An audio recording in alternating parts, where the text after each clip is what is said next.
This is the news on PBCJ. I'm Gabrielle Thompson. Face-to-face instruction resumes as of Monday, May 10 for students sitting exit examinations like the Primary Exit Profile PEP Ability Test and the Caribbean Secondary Education Certificate CSEC examination. Prime Minister Andrew Holness shared a special message to participating students on Wednesday.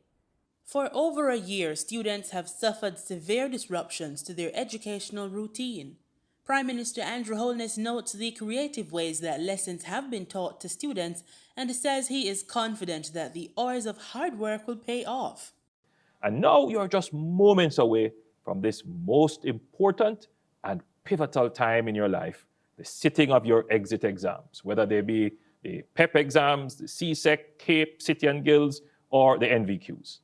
The government is working with your schools to ensure that you can have face-to-face teaching and learning to complete school SBAs and to have revision classes at this critical time while keeping you and your family and your teachers safe. With face-to-face classes set to resume for students sitting exit exams on Monday, the Prime Minister is urging students to comply with safety measures to prevent the spread of the coronavirus. Always wear your mask. I know you'll be happy to see your friends, but maintain physical distance 6 feet apart as much as possible and take your hand sanitizers with you to school. We will be making arrangements for staggered hours for you to be at school to ensure less crowding on public transportation. As soon as classes are over, return home. He also gave some tips for exam preparation. Spend more time preparing, less time worrying, less time playing video games and on social media. You will have enough time to do this after the exams. If you have not yet completed your SBAs, please spend the time to do so now and submit them within the deadlines. At this point, so close to the exam, revise and reinforce what you already know. If you're a quick learner, you grasp things quickly and easily, you could use this to your advantage and study new topics. But generally, maximize on what you already know. Mr. Holness wants students to navigate this period with a positive mindset. Noting the guidance that has been offered by teachers and tutors, Prime Minister Holness applauded all those working in the education sector for the hard work being done to keep students engaged in these challenging times. The Ministry of Education, Youth and Information has a license agreement with the Jamaican copyright licensing agency JamCopy on a non-exclusive basis. This authorizes specific persons to make copies of licensed works, but with a few stipulations.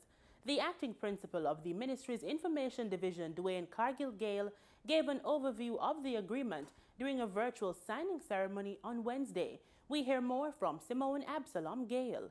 Mr. Cargill says under the license agreement, authorized persons can copy sections of a publication based on the mandate of the Education Ministry. To deliver teaching and instruction to enrolled pupils. So it is clear that the copying of these documents is not for any purpose that you want, but it is specific to the terms of the license. The acting principal director of the Information Division notes some of the set guidelines outlined in the license agreement. So there are some limitations. You can only make up to 20% of a licensed work. Can make copies of up to 20% of a licensed work as part of a course collection. So from schools sometimes would have course collections where they would take work from different texts to make a course pack or a course collection. You can only include in that 20% of licensed work.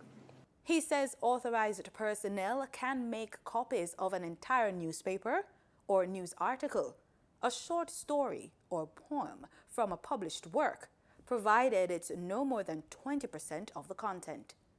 Public schools shall include at least on one page of a course pack. So in the cases that you have made a course pack, you ought to indicate in that course pack and give credit to the writers of those material that you would have taken, indicating on it that this material has been copied under license from Jam Copy. Resale or further copying of this material is strictly prohibited. Jamaica will begin testing its climate predictive system in June. That's the word from Minister of Housing, Urban Renewal, Environment and Climate Change, Pernell Charles Jr. He made the announcement during his contribution to the sectoral debate this week. Minister Charles Jr. says the system will enable decision makers to assess climate risk to Jamaica's infrastructural works, economic and social structure. Jamaica leads the world by becoming the first country in the world to begin the process of developing a predictive climate risk assessment planning tool for major infrastructure areas under the global private sector-led Coalition for Climate Resilient Investment.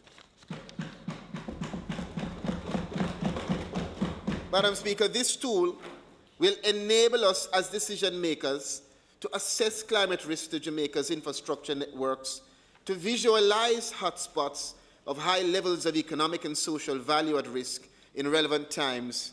And Madam Speaker, we will begin testing this tool in June 2021.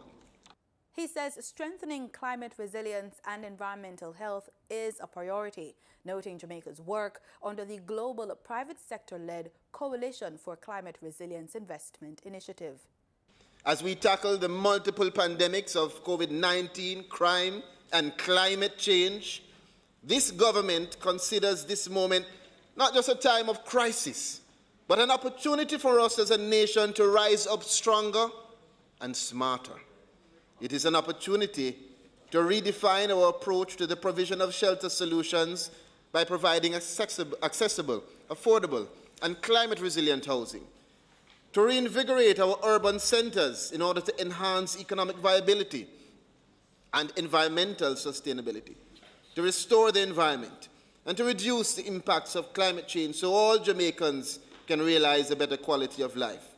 He mentions progress on the green economy investment strategy for Jamaica, which will be finalized shortly. In this financial year, we will finalize the green economy investment strategy for Jamaica. I know that Minister Shaw will be happy to hear that. This will promote green investments as a crucial element of the post-COVID-19 recovery. We'll be advancing the biosafety policy for Jamaica, geared towards any potential risk to human health and environment from development, transboundary movement, handling, and use of living modified organisms.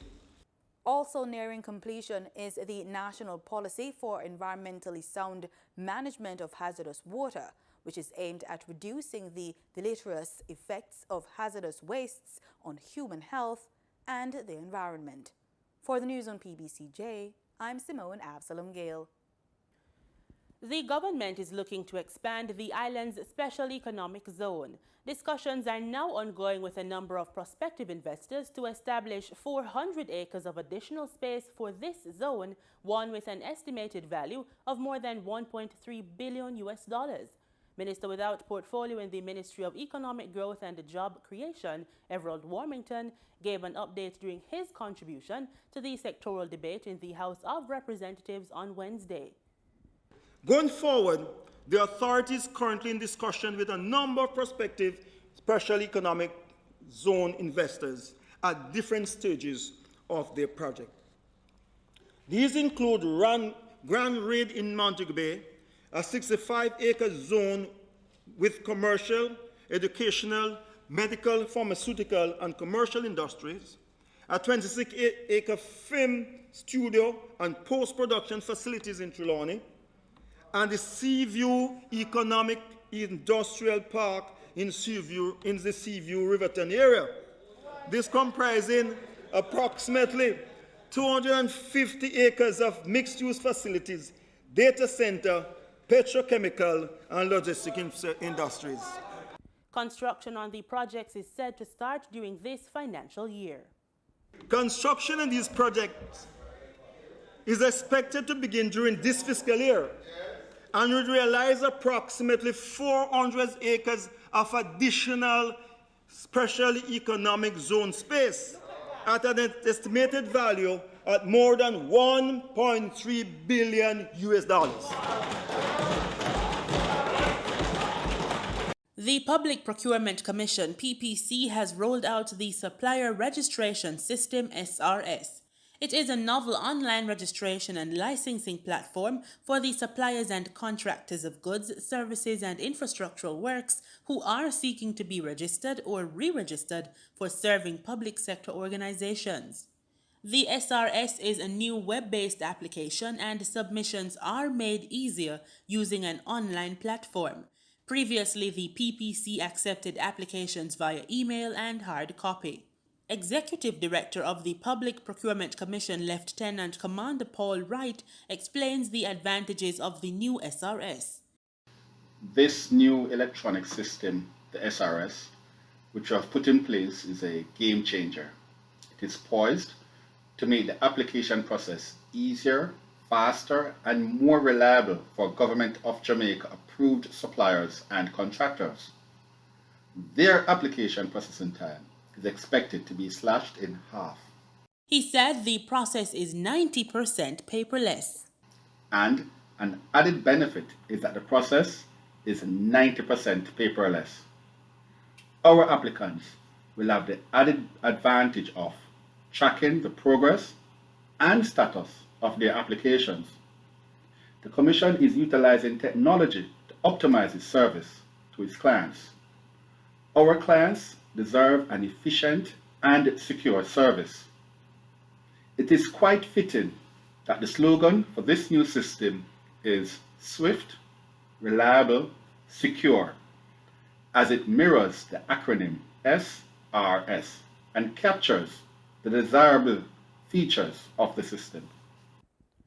Senator Don Webby and Mrs. Carolyn Mahfood are the newest inductees into the Honorary Life Members of the UEMONA Guild of Students. Subject to Section 9, the Guild may from time to time, on the recommendation of the Guild Council, by an absolute majority vote, elect persons to be Honorary Life Members of the Guild in recognition of services rendered by such persons to the university or to the Caribbean community. Such members will not have the right to vote. In today's business report, we get the latest gas prices and other news, as well as hear about how the Tax Administration of Jamaica has extended the property tax payment date.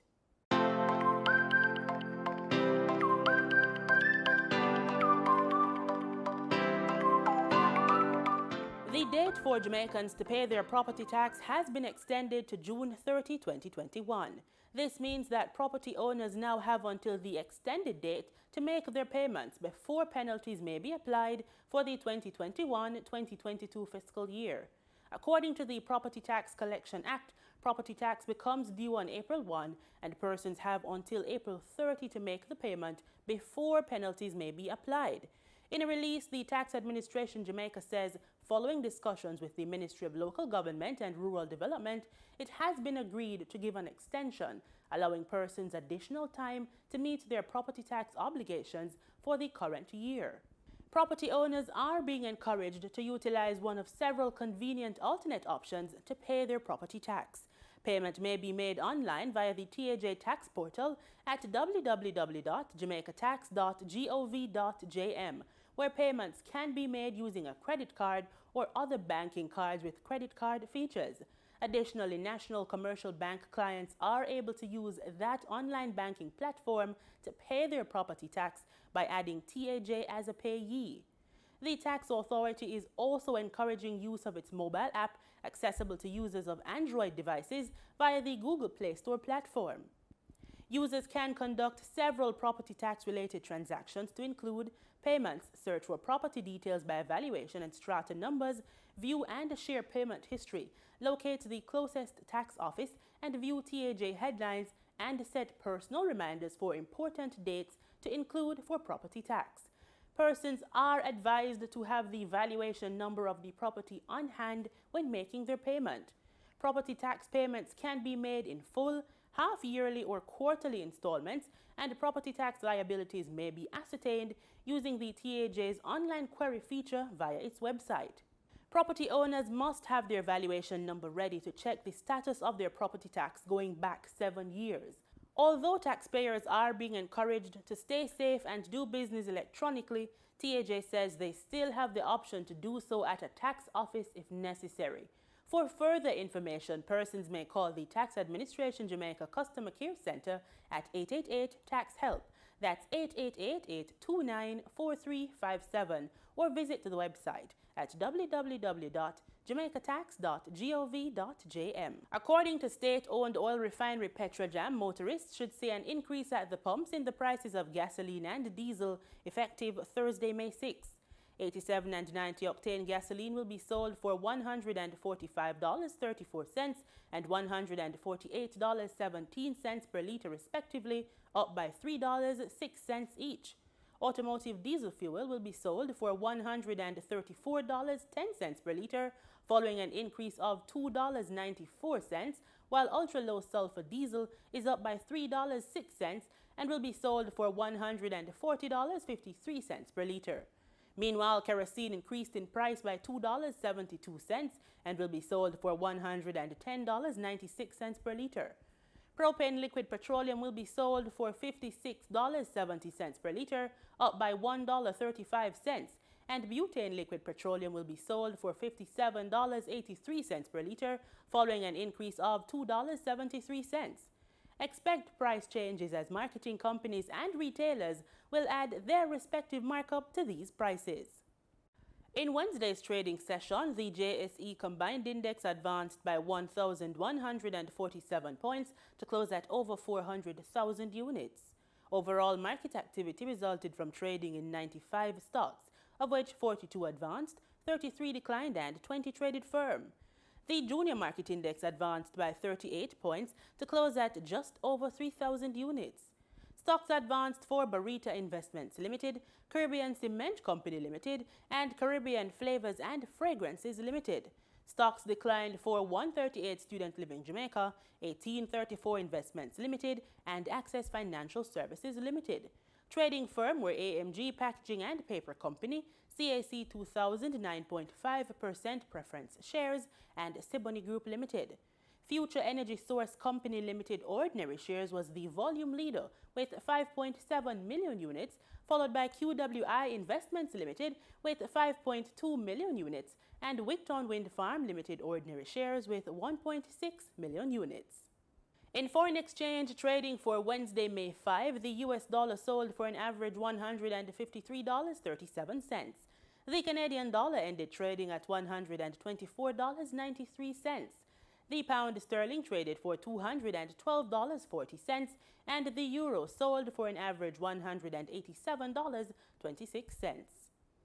Brent crude futures slipped 20 cents to settle at $68.76 a barrel.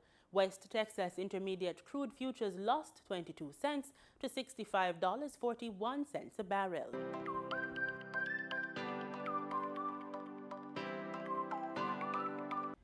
Summer is just around the corner, and already daily temperatures are getting a little warmer. One cool way to beat the heat is with a delicious frozen treat. Why not try rolled or stir-fried ice cream? Find out more about this delicacy this week on Culinary Trails as we visit Roly-Poly.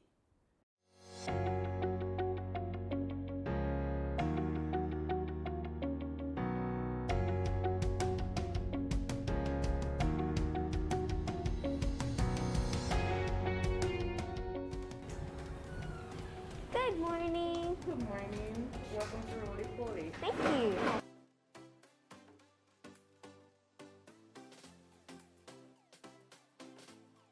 May I take your order today? May I have a strawberry ice cream, please? Okay, one strawberry ice cream? Yes. No problem.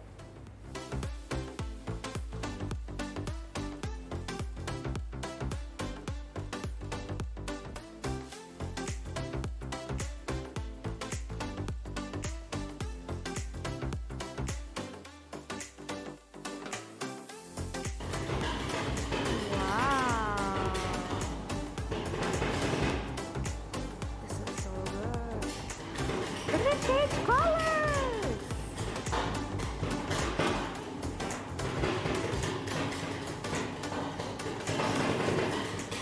Look at the milk start turning pink.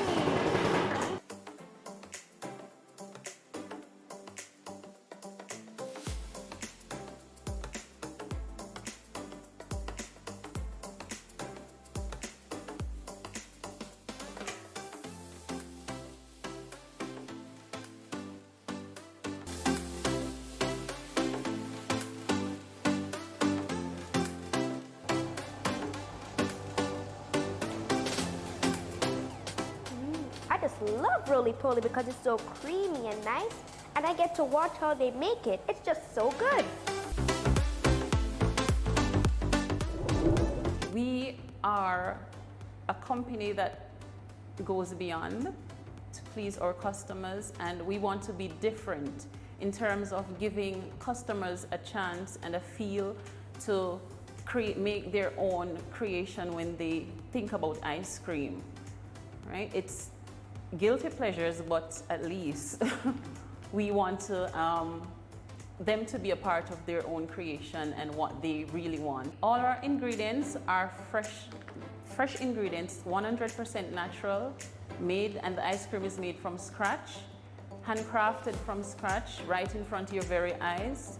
The milk base, which is a vanilla base, is placed on the platter with the ingredients, and it is freeze blast within seconds to make your magical rolls. Hence the name roly-poly.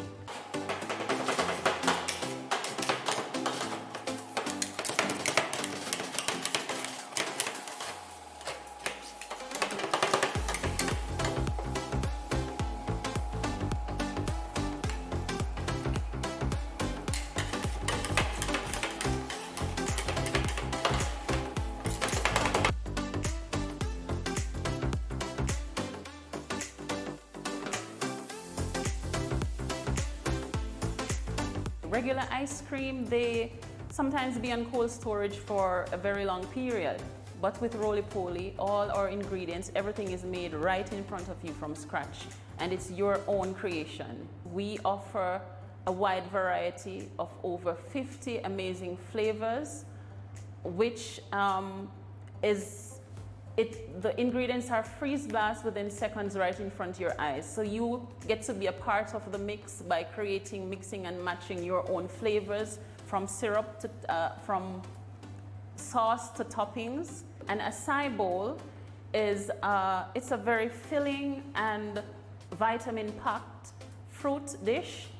It is made with blended fruits. It's a vegan-based product, where we offer fruits freshly made. You can have it for breakfast. The fruits are blended together, topped with granola and goji berries, whatever choice of topping you decide. We do them blueberries, blackberries, raspberries, strawberries, and as I said before, the granola. Sorbets, fresh fruits made from scratch, and they all come in rolls, except for the acai bowls. We also do smoothies, 100% natural, and also we do milkshakes. You can have your strawberry cheesecake milkshake, your mixed berry, whatever you're liking.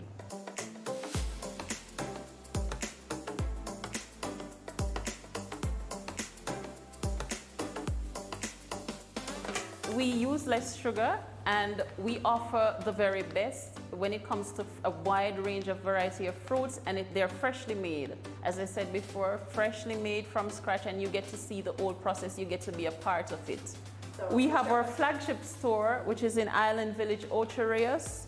We have 2 stores in Montego Bay, the Witter Village branch and the Fairview branch, and we have 1 in Mandeville at the Reliance Center. Roly-poly should be your place of choice because we are different and we go beyond all measures to please our customers, and it's just an amazing experience to be here. You get to be a part of everything we do.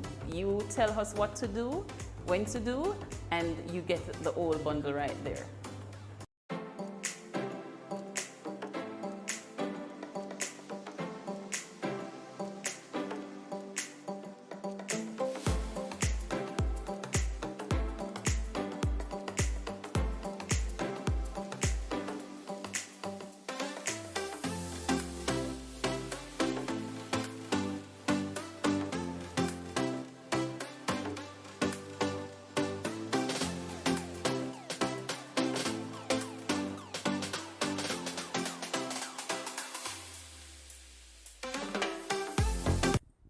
Here are some of the stories making headlines across the region.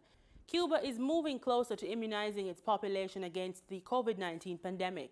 The Cuban COVID-19 vaccine Abdalla ended its third and last clinical trial in early May. Richard Richards gives us the details. Since the 22nd of the past month of March, the Abdalla vaccine has been applied to 48,290 volunteers in the provinces of Santiago de Cuba, Guantanamo, and Bayamo.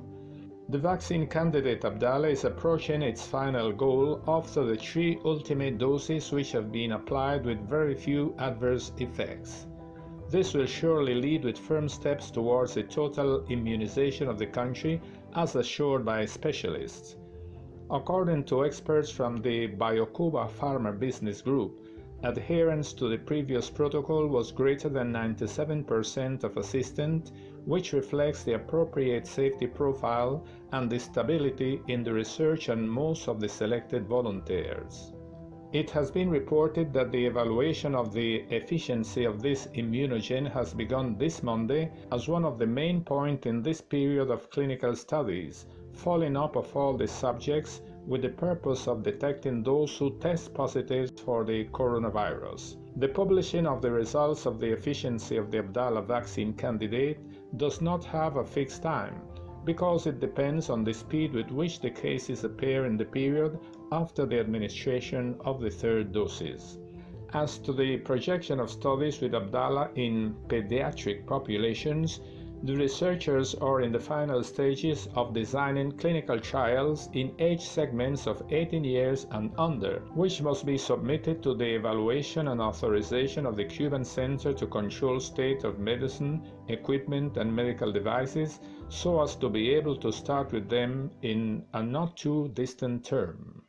On the other hand, April has left the highest numbers of infected and deaths in Cuba due to COVID-19, according to Dr. Francisco Duran Garcia, National Director of Epidemiology of the Ministry of Public Health in Cuba. In one of his daily press conferences, he said that 31,346 COVID-19 patients were registered in the fourth month of this year, some 5,660 more than in March, an average of over 1,000 cases per day. Last April, the fatality and mortality rate from the virus experienced a notable increase, adding 229 deaths due to complications associated with the disease, a figure that doubled the previous record registered in February when 108 persons died. Also in April, COVID-19 positive children, 4,449, that includes teenagers aged 18 years and under, were treated with an average of 148 cases per day. The latest update of COVID-19 broadcasted by Cuba's national television newscast this 3rd of May shows us that over 109,000 Cubans have been diagnosed with the disease. Of these, 94% have recovered, 5,638 are hospitalized, while the death toll has risen to 675. There are also 111 patients in intensive care units, 43 in critical conditions, and 68 moderately ill. Cuba hopes to administer its experimental vaccine against COVID-19 to almost the entire population of Havana, the capital city, before the end of May.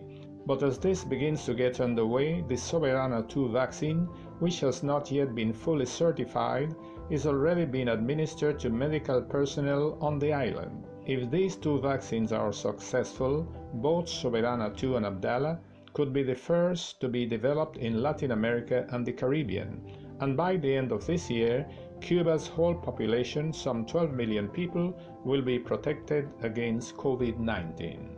Direct from Cuba, for the PBCJ, Richard Richards, Canal Caribe. And over in sports, on Thursday, U.S. drug giant Pfizer and its German partner Biotech announced a deal with the International Olympics Committee to provide vaccines to competitors and staff at the Tokyo Games. In a statement, the firms said they would coordinate with national sporting bodies to make sure that COVID-19 vaccines are available to anyone who needs one before traveling to Japan. The agreement was welcomed by IOC President Thomas Bach, who has already seen the Tokyo Games postponed from last year because of the pandemic. There are expected to be more than 11,000 athletes at the Games, which will run from July 23 to August 8, but many have already secured vaccines in their home countries. The IOC has been promising for months that the Olympics would be safe even without widespread vaccination, thanks to a battery of health precautions.